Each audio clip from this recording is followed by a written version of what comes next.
오늘은 고린도전서 15장 1절에서 28절 말씀을 통해서 은혜를 받으시겠습니다.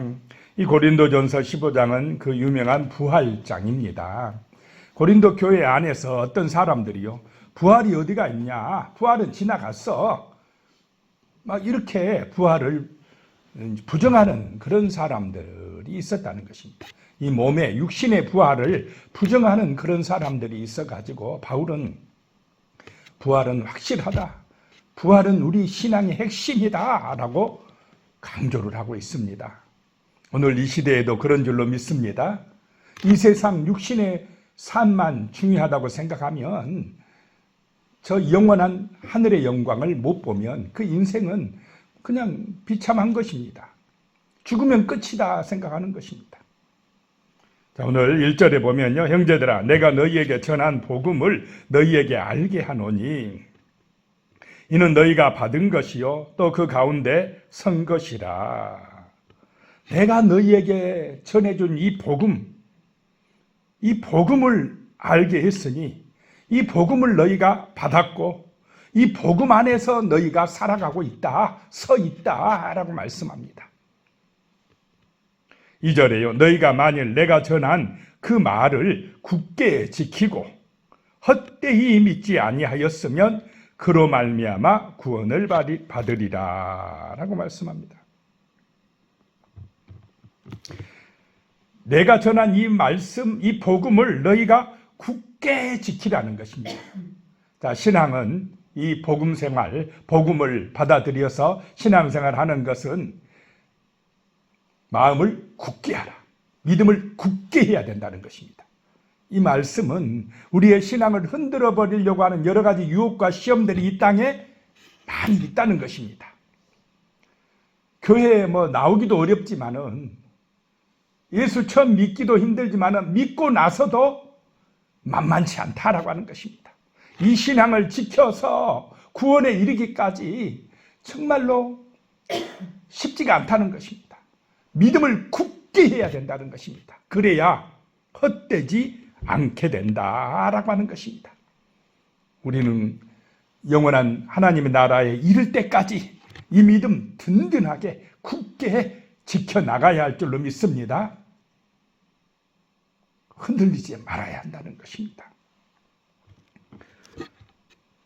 그로 말미암아 구원을 받으리라 라고 말씀합니다.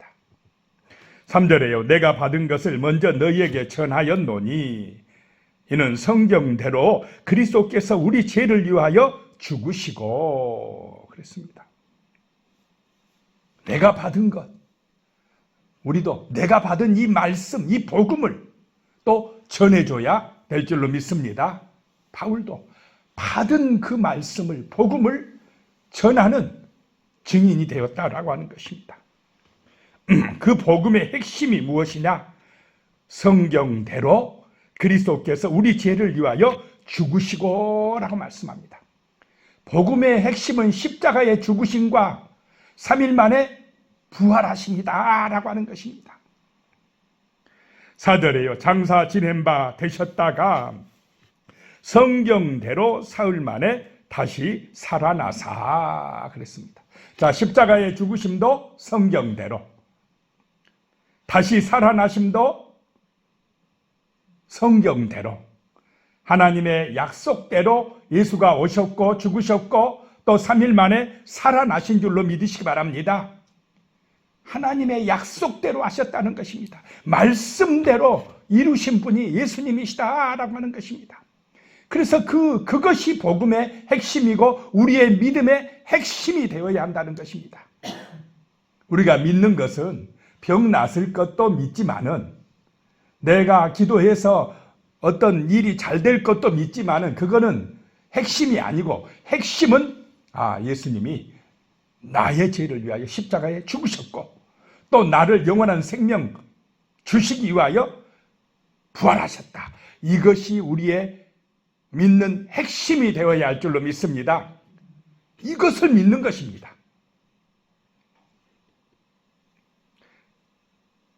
5절입니다. 그래서 게바에게 보이시고, 게바는 베드로라고 그랬습니다.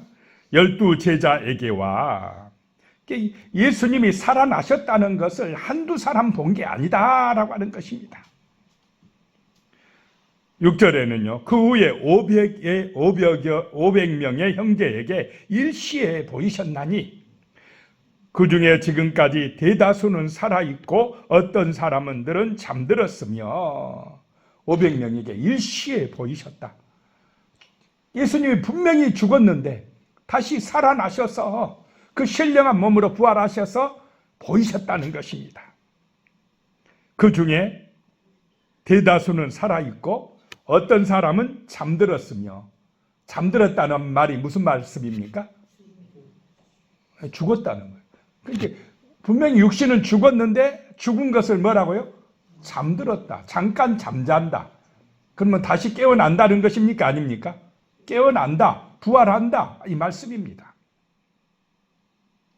이게 죽으면 끝이 아니라는 것입니다.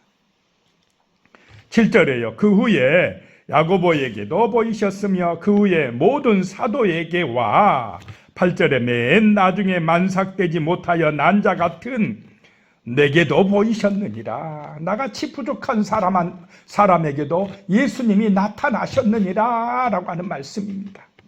나는 부활하신 주님을 분명히 봤다는 것입니다. 그래서 나는 부활을 절대로 의심하지 않는다. 내가 죽어도 나의 몸이 어떻게 된다는 것입니까? 다시 살아난다라고 바울이 증거하고 있습니다. 9절에요. 나는 사도 중에 가장 작은 자라. 나는 하나님의 교회를 박해하였으므로 사도라 칭함받기를 감당하지 못할 자니라. 이렇게요, 십자가의 은혜가 임하면 겸손해져 버립니다. 사람이 정말 자기 자신을 낮추는 사람, 예수님 닮은 사람이 돼버립니다. 그런데 사단의 길을 가고 세상의 길을 간 사람들은 자기를 낮춥니까? 자꾸 자랑하고 높입니까? 자꾸 높여요. 자기를 자랑합니다. 그것이 잘한 줄 압니다. 이 세상밖에 못 보니까 그렇습니다. 영원한 천국을 보지 못하니까, 부활을 모르니까 그렇게 갑니다. 10절입니다. 그러나 내가 나된 것은 하나님의 은혜로 된 것이니 내게 주신 그 은혜가 헛되지 아니하여 내가 모든 사도보다 더 많이 수고하였으나 내가 한 것이 아니요 오직 나와 함께 하신 하나님의 은혜로라 라고 말씀합니다. 나된 것은 하나님의 은혜다 라고 하는 것입니다.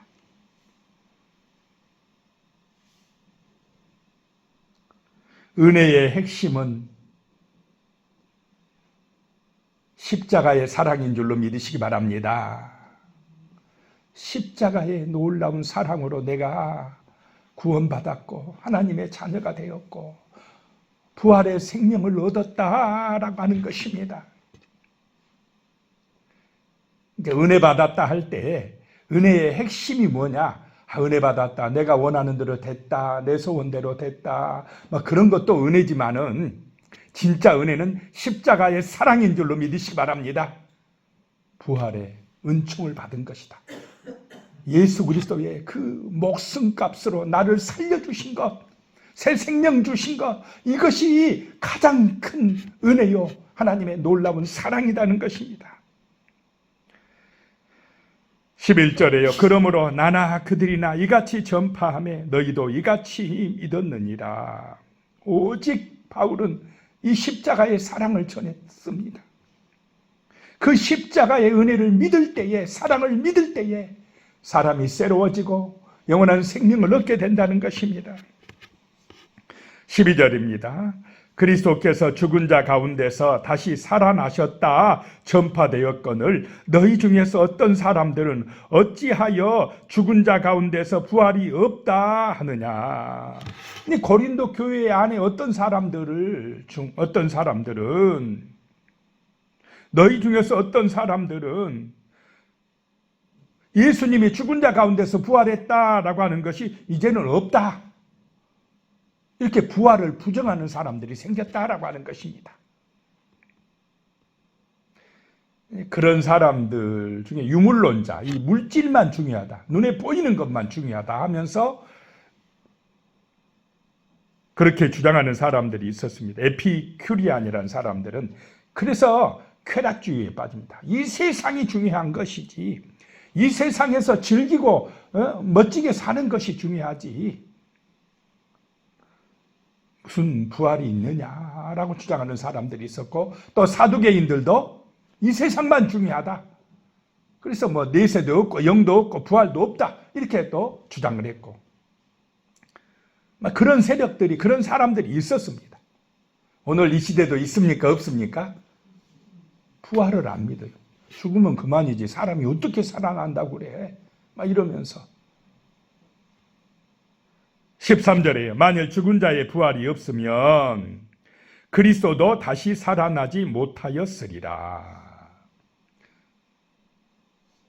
우리가 죽었다가 다시 살지 못한다면, 그런 부활이 없다면 예수님도 살아나지 못하였으리라 라고 말씀합니다.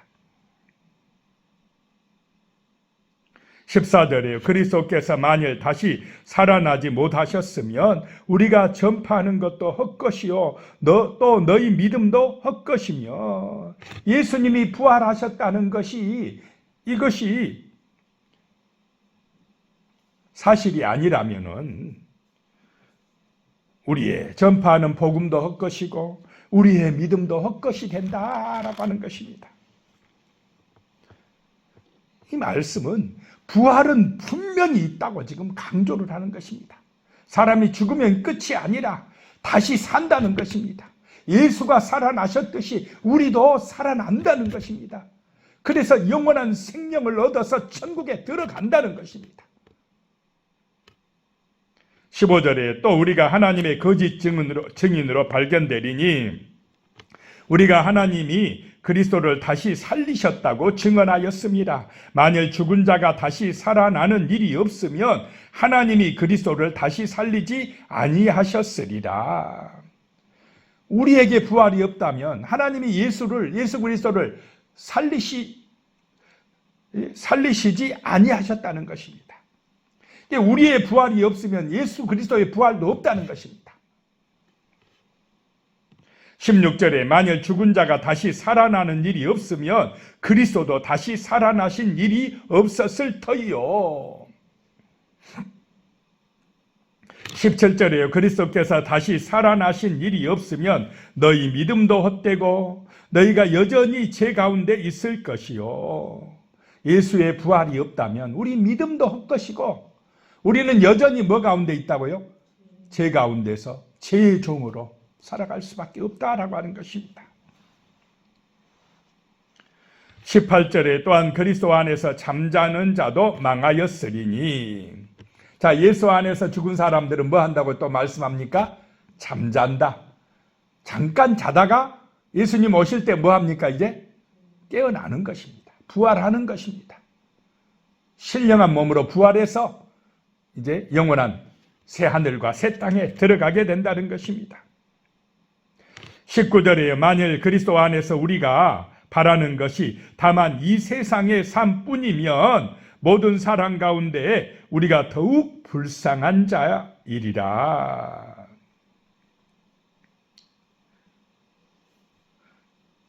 예수 안에서 우리가 바라는 것이 이 세상 것뿐이면, 이 세상에서 부자 되고 이 세상에서 건강하고 이 세상에서 출세하고 이 세상에서 잘 되고 이런 이 세상 것뿐이면요, 그리스도인들은 불쌍한 사람들이라는 것입니다. 복음을 위해서 순교한 사람들, 불쌍한 사람들이라는 것입니다. 복음을 위하여서 헌신하고 희생하고 기도하고 예배하고 세상 것 즐기지 않고 거룩한 삶을 사는 그리스도인들은 참 안됐고 불쌍한 사람들이라는 것입니다. 이 세상뿐이면. 그런데 이 세상뿐입니까? 이 세상이 길겠습니까? 저 세상이 길겠습니까? 이 세상은요, 영원한 세상, 영원한 하나님의 그 시간표에 비하면 이 세상은 먼지에 불과합니다. 아주 짧은 시간이라는 것입니다. 잠깐이라는 것입니다. 우리가 부활해서 영원한 생명을 얻어서 정말로 어마어마한 영원한 시간 안에서 하나님과 함께 살아갈 줄로 믿습니다. 부활의 생명이 그래서 중요하다는 것입니다. 20절에 그러나 이제 그리스도께서 죽은 자 가운데서 다시 살아나사 잠자는 자들의 첫 열매가 되셨도다. 예수님이 죽은 자들 가운데서 살아나셔서 잠자는 자들의 첫 열매, 부활의 첫 열매가 되셨다. 그러면 다음 열매들이 계속 있다는 것입니까? 없다는 것입니까? 이제 예수 안에 있는 사람들이 차례대로 다음에 또 우리도 깨어난다는 것입니다. 부활한다는 것입니다. 21절에요. 사망이 한 사람으로 말미암았으니 죽은 자의 부활도 한 사람으로 말미암는도다. 22절입니다. 아담 안에서 모든 사람이 죽은 것 같이 그리스도 안에서 모든 사람이 삶을 얻으리라. 아담 안에서 아담이 불순종함으로 모든 사람이 죽게 되었습니다. 그런데 이제 예수님이 오심으로 부활하심으로 예수 안에서 부활하게 될 줄로 믿습니다. 영원한 생명을 얻게 되었다라고 하는 것입니다. 그래서 부활은 신앙의 참된 소망입니다. 부활 생명이 분명히 있다는 것입니다. 23절에 그러나 각각 자기 차례대로 되리니 먼저는 첫 열매인 그리스도요 다음에는 그가 강림하실 때에 그리스도에게 속한 자요. 예수님이 강림하실 때에 예수 안에서 잠자는 사람들이 어떻게 됩니까? 살아난다는 것입니다. 몸의 부활을 한다는 것입니다. 24절에 그 후에는 마지막이니 그가 모든 통치와 모든 권세와 능력을 멸하시고 세상에 이제 대적하는 모든 그런 통치와 권세와 능력을 멸하시고 나라를 아버지 하나님께 바칠 때라는 것입니다. 그리스도의 재림 때 그런 일이 일어난다는 것입니다. 25절에 그가 모든 원수를 그 발 아래에 둘 때까지 반드시 왕노릇하시리니 하나님께서 모든 원수를 예수의 발 앞에 발 아래에 둘 때까지 예수님이 왕노릇 하신다는 것입니다.